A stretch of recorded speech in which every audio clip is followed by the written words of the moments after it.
Okay, turn 3, and I'll apologize in advance if this one turns out to be a little longer than the others, but there's a couple of things I'd like to cover in more detail. So, first of all, the first question you should ask yourself every turn is: has anything changed to your dispositions that result in you having to change your plans? In this case, not really. I mean, we have had a few developments. The engineer guys down here have spotted a few more units over here. Now the artillery isn't the particularly big threat. These guys, on the other hand, are are a little annoying. It's a infantry company, presumably that is an infantry unit with some AT guns and support. And the problem is that they now have sonar control here. Combine that with the bunker over here, and they have blocked off access to the victory point. So if we want to take this victory point from the north, we will have to somehow get these guys out of the way. It's annoying, but it's not. I mean, first of all, it's not unexpected that be a second line, and second of all, we still have the option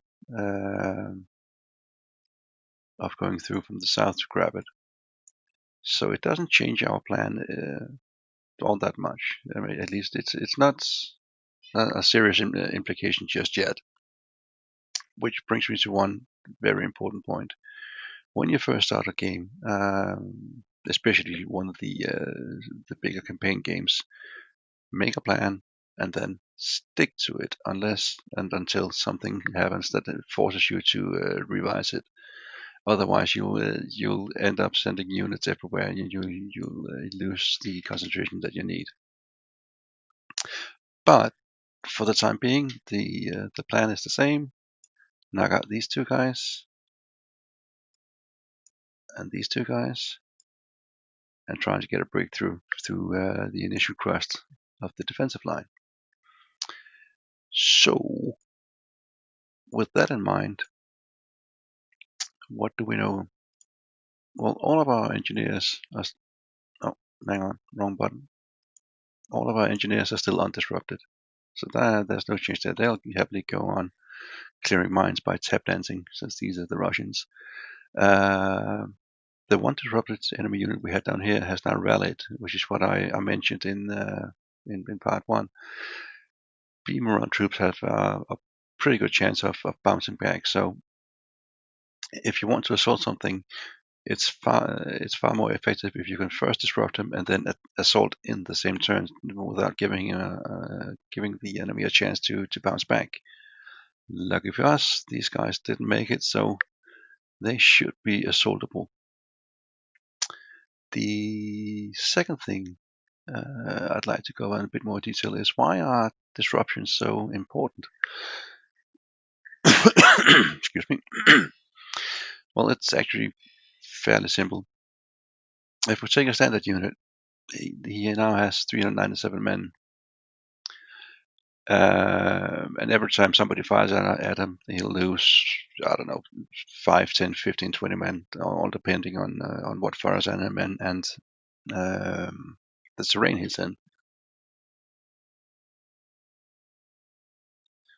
Which means it'll take a very long time in order to bring his effective strength down. But if you disrupt them, they're both there. First of all, their attack and defense values will be halved. You have now just taken away 50% of his combat power by just disrupting them without actually inflicting any losses. Even better, if you are the defender, if you can disrupt, I mean, if the Germans are able to disrupt my infantry battalions, they are now safe from attacks because disrupted units cannot attack. They can't assault. They can fire at half their normal value, but they cannot assault. So any disruptions will, aptly enough, disrupt the plans that the enemy might have. So why is the halving of defense so important? Well, I'd like to stress, first of all, you don't need to know these numbers by heart. I've never learned them by heart. It's just a good indicator of what each unit is capable of. So the basic rule is, without going into all the formulas and what you can study them in the manual if you like. But the basic gist of it is to inflict casualties, you take the offensive value and divide of the attacker and divide it by the defensive value of the defender, and then you multiply that with a casualty factor that varies from scenario to scenario, and that gives you your casualties. Same thing with the assaults, except of course with assaults you don't use the soft attack, you use the assault. Okay, so with that out of the way, the basic defense strength of an infantry unit is 16. Here we are, 16. This is pretty standard. I mean, there are some small variations, especially if you go into recon units and so on and so forth. But 16 is a pretty good base to base your calculations on. The assault value is only 9, which means that in order to get even a 50-50 odds, you have to have at least a 2-to-1 advantage, and that's just to get 50-50. And if you attack across the entire line with 50-50 odds, you're not going to get very far. So if you have one unit in here with an assumed defensive strength of 16, you'd need at least preferably 4 units to assault it in order to get some decent odds. I mean, 2 units assaulting it, that would be 50-50, and this is without the terrain modifiers. So 4 of them, now you're up to 2-to-1 odds. So that's still a little iffy. Preferably you need 3-to-1 odds or higher in order to have a successful assault. However, if these guys are now disrupted, which means that their defensive value drops to 8, and now all you have to do is get 3 battalions within range to assault these guys. So that's why disruptions are so incredibly important. I mean, a very good rule of thumb is you do not assault undisrupted units unless you have a very, very good reason to do so. And what is a good reason? Well, there are some exceptions to this rule. I mean, first of all, something like unsupported artillery, or even better, unsupported AT guns, they are fairly safe to assault, but you still need to be careful. I mean, you take a look at our own AT units. They've still got a defensive strength of 13.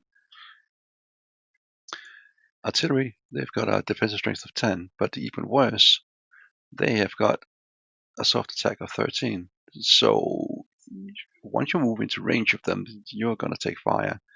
And a defensive strength of 10 it's not going to be a pushover. You can attack them, but you still need to bring substantial forces to do so. But unsupported artillery and AT guns are usually a safe target to assault undisrupted if you can bring enough forces. Another option is when you absolutely have to. I mean, in this scenario, there are trenches on the front line instead of bunkers.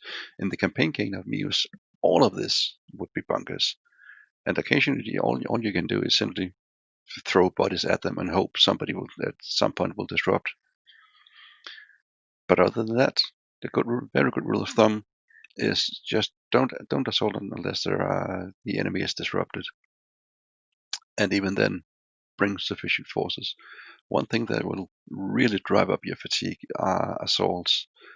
The attacker will take twice as much fatigue and twice as high disruption chances as the defender will, and a failed assault will really drive up your fatigue levels.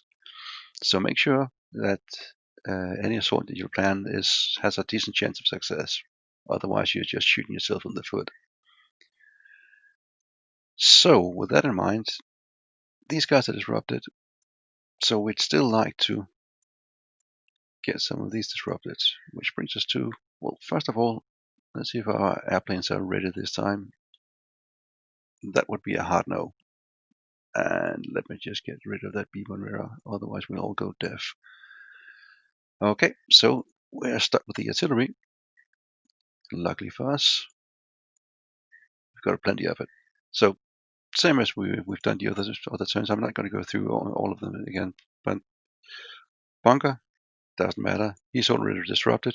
I mean, we could fire on him again and then try to inflict some casualties, but there's a more important target. So we take him. And we just keep pounding him until hopefully he at some point will disrupt. Finally! Yay! Hooray! So now we've actually got 2 decent places to assault. There's still a minefield, but we'll get to that in a moment. Not really any.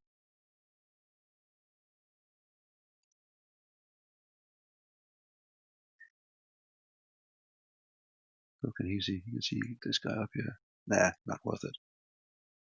Well, actually, he can't spot anything else, so.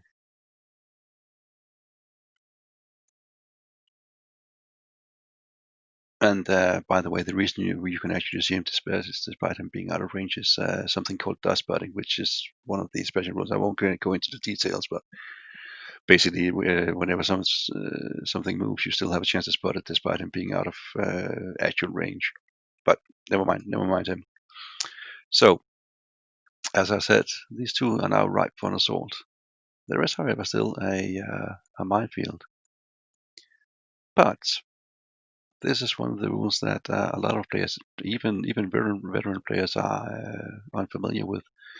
If you have engineers and they are clearing mines, and this has to be in white, it doesn't something like these guys. The clearing mine is in orange, so that doesn't count. But if they're in white, even though the hex isn't clear of mines, they are assumed to have created a path through the hex. So any friendly units in travel mode can actually move through them without getting attacked. So we are going to take a chance here. Normally I wouldn't do this, but this is a very short scenario. There's only 9 turns, so we have to push. So what we can do is get these guys in travel mode. And hopefully not disrupt.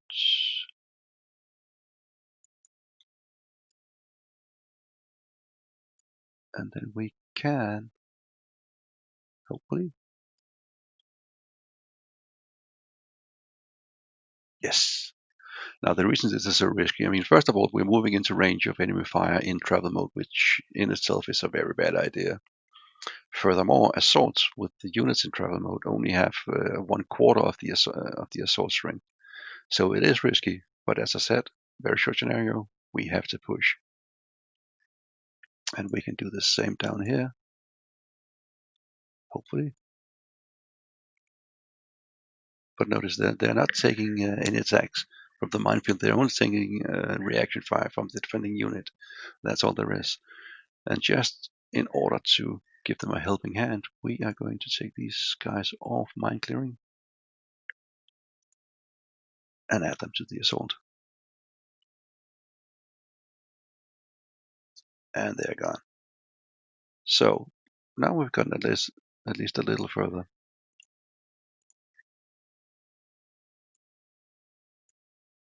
And these guys can now move in. And let's see if we can get some. No, I had hoped that he'd have enough move points to push him hex further, but that was not to be. Okay, fair enough, and not a big deal. And they can start moving the remainder of the minefield.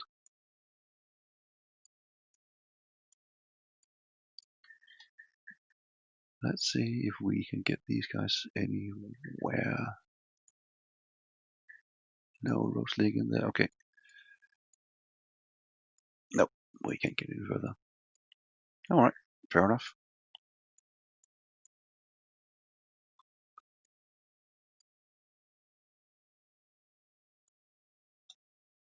We'll just put him out of line of sight.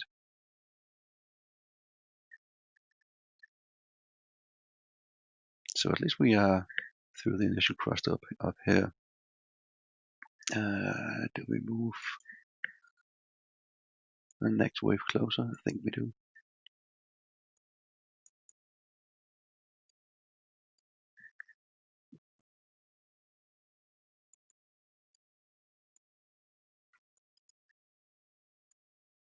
And again, not only a wooden stack, but anybody who can spot them, they have, let's say,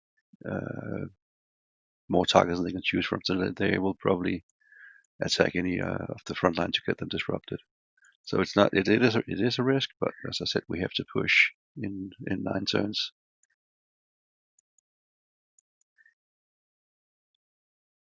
Can they get anywhere? Actually, they can. Yeah. Okay, not a big deal. We lost the tank. I'll survive.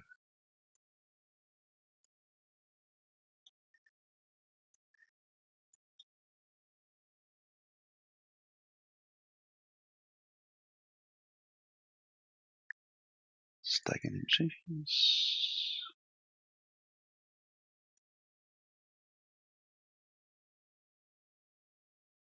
And again, the reason I keep moving my headquarters up is, as I discussed in the initial intro to the campaign series, the closer you are to the HQ, the better the chances of undisrupting if you should disrupt. Down here, nope, nothing. So we are just going to wait. No more artillery. Fair enough. Not a big deal.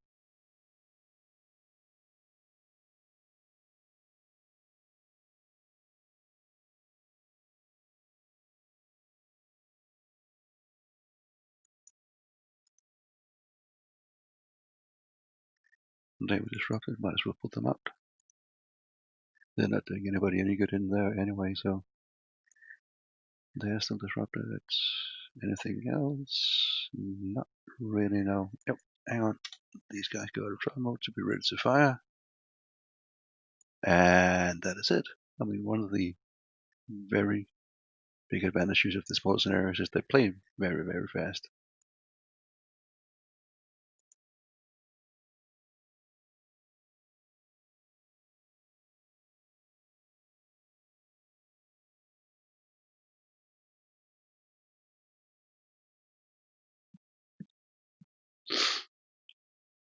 Still clearing mines.